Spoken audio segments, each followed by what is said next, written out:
బంగాళాఖాతంలో అల్పపీడనం ఏర్పడనుంది. దీని ప్రభావంతో తెలుగు రాష్ట్రాల్లో ఈ వారంలో భారీ వర్షాలు పడనున్నాయి. ఇప్పటికే తెలంగాణలో భారీ వర్షాలు కురుస్తున్నాయి.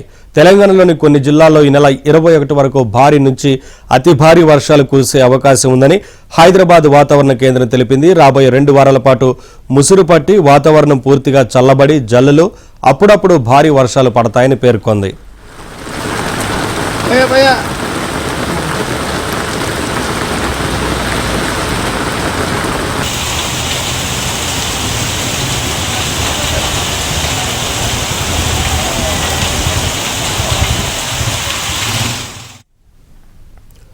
ఇక ఇవాళ రేపు హైదరాబాద్లో భారీ వర్షాలు కురుస్తాయని వాతావరణ శాఖ తెలిపింది. ఈ నేపథ్యంలో ఐటీ కంపెనీలకు ప్రభుత్వం కీలక ఆదేశాలు జారీ చేసింది.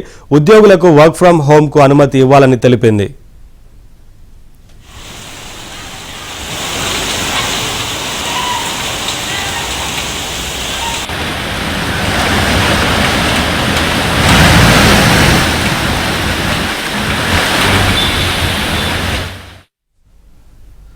ఇవాళ రేపు ఆదిలాబాద్, ఆసిఫాబాద్, సిద్దిపేట, యాదాద్రి భువనగిరి, రంగారెడ్డి, హైదరాబాద్, మేడ్చల్, వికారాబాద్, సంగారెడ్డి, మెదక్, కామారెడ్డి జిల్లాల్లో భారీ వర్షాలు కురిసే అవకాశం ఉన్నందున ఎల్లో అలర్ట్ జారీ చేసింది. అదేవిధంగా ఎల్లుండి నుంచి 16 వరకు పలు జిల్లాల్లో భారీ నుంచి అతి భారీ వర్షాలు కురుస్తాయని హెచ్చరించింది.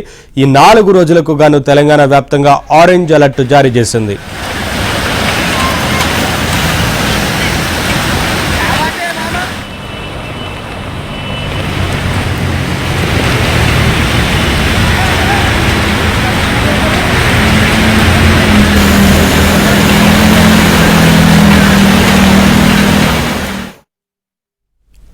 అటు ఏపీలోని రాయలసీమ జిల్లాల్లో భారీ వర్షాలు కురవనున్నాయి. కోస్తాలో చెదురుమదురు నుంచి భారీ వర్షాలు కురిసే అవకాశం ఉందని వాతావరణ కేంద్రం తెలిపింది.